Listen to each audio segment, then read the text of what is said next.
त्यावेळी ते मंत्री झाले, म्हणजे तो काळ मी तर फार जवळून पाहिलेला. त्या काळात माझी पत्रकारिता सुरूच होती.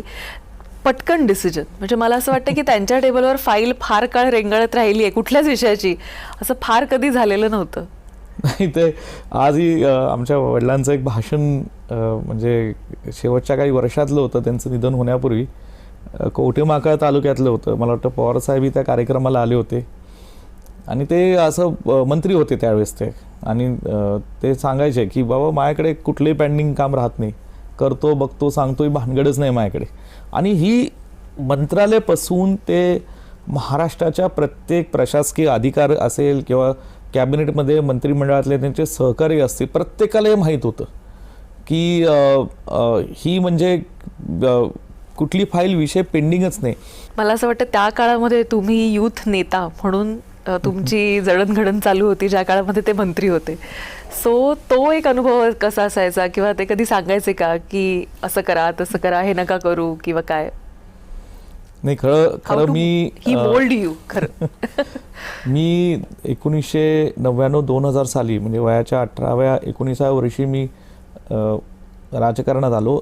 यावं लागलं मला. तशी 99 साली महाराष्ट्राची राजकीय परिस्थिती होती, काँग्रेस राष्ट्रवादीची फाटाफूट झाली होती.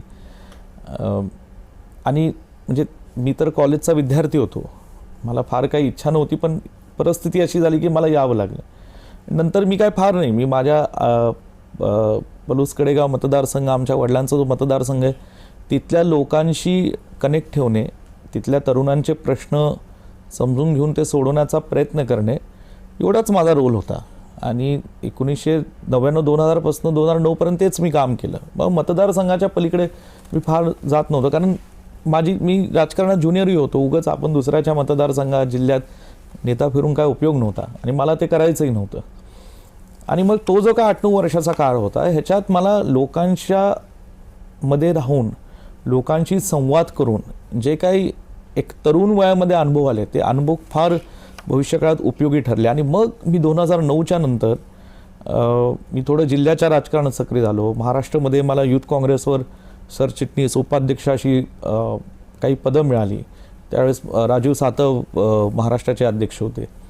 आणि मग आदरणीय राहुलजी गांधींनी जी संपूर्ण देशात एक युथ काँग्रेसच्या संघटनेबाबतीत एक चळवळ उभी केली होती, मी चळवळच म्हणेल त्याला, की बाबा युथ काँग्रेसचे संघटनेची पदं ही महाराष्ट्रातल्या तरुणांच्या माध्यमातून त्यांनी ठरवली पाहिजे. त्यातनं मी महाराष्ट्राचा युथ काँग्रेसचा अध्यक्ष 2012-13 साली झालो. आणि म्हणून मला महाराष्ट्र पाहायला मिळाला.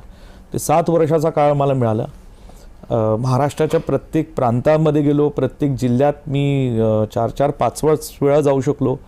म्हणजे सांगलीत राहून मला गडचिरोली, भंडाऱ्याचे, नंदुरबारचे प्रश्न काय, कोकणातले रायगडचे प्रश्न काय, मराठवाड्यातले प्रश्न काय, उत्तर महाराष्ट्रातले प्रश्न काय, हे सगळे मला त्यामुळे खूप तो काळ तर माझा, मी म्हणेल माझ्या राजकीय जीवनातला, माझा महाराष्ट्रातल्या युथ काँग्रेसचा अध्यक्षपदाचा काळ हा माझा एक अत्यंत सुवर्ण काळ व्यक्तिगत माझ्या जीवनातला मानेल. कारण खूप माझे चांगले सहकारी महाराष्ट्राच्या कानाकोपऱ्यातनं तरुण कार्यकर्ते मला मिळाले, जे आजही माझ्याशी कनेक्टेड आहेत, आजही माझ्या संबंधित आहेत. काही तर आता ठीक आहे, नाईलाजाने त्यांच्या त्या काही अडचणीमुळे भाजपमध्ये गेले, अनेक जण आमदार झाले, अनेक जण मंत्रीसुद्धा झाले, जे माझ्या कार्यकर्ते माझ्यासोबत युथ काँग्रेसचे जिल्हाध्यक्ष होते, मी महाराष्ट्राचा अध्यक्ष होतो. मला आनंद आहे त्यांच्या बाबतीत.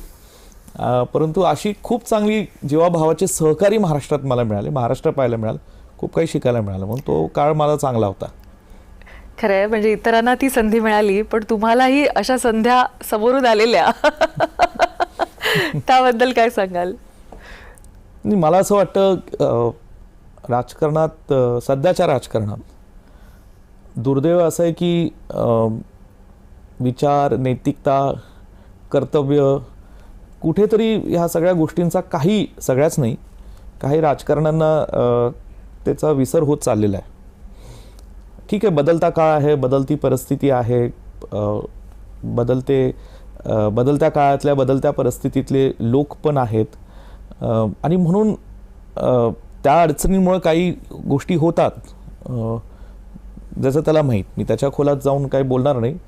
परंतु मला असं वाटतं की आमच्या वडिलांनी काँग्रेस पक्षामध्ये 40-50 वर्ष काम केलं. माझे चुलतेत मोहनराव कदम म्हणून दादा, ज्यांना आम्ही आदराने म्हणतो, त्यांनी काम 50 वर्षाहून अधिक काळ केलं. आणि मी म्हणल्याप्रमाणे यशवंतराव चव्हाण साहेब, यशवंतराव मोहिते असतील, पंडित नेहरू, इंदिरा गांधी आणि महाराष्ट्रात त्या काळात काँग्रेसच्या विचाराने काम करणारे फार मोठी माणसं होऊन गेली हो. आणि ज्यांनी महाराष्ट्राचं भलं केलं, सहकार चळवळीच्या माध्यमातून लोकांचं भलं केलं. अनेक वेगवेगळ्या क्षेत्रातनं काही निर्णय महाराष्ट्राच्या इतिहासात असे झाले की ज्यांनी महाराष्ट्राचं भलं केलं. आणि म्हणून त्यातून मला असं वाटतं तो जो विचार आहे, तो विचार हा पुढे माझ्यात आला. मी तो टिकवला. 3 निवडणुका मी आता काँग्रेस पक्षाच्या माध्यमातून लढलो. लोकांच्या आशीर्वादाने, पलूस कडेगावचे माझे जे लोक आहेत त्यांनी मला भरभरून प्रेम दिलं, आशीर्वाद दिला. तरुणांची साथ आहे, ताकद आहे, त्याच्या जीवावर मी निवडून आलो. आणि हे माझं भाग्य आहे की पुन्हा एकदा मला लोकांनी माझ्यावर विश्वास दाखवला की मला आता पुन्हा पलूस कडेगावच्या माझ्या लोकांची सेवा करायची, जिल्ह्याची, सांगली जिल्ह्याच्या लोकांची सेवा करायची, महाराष्ट्राची सेवा करायची. आणि ते माझं काम मी करतोय अनेक माध्यम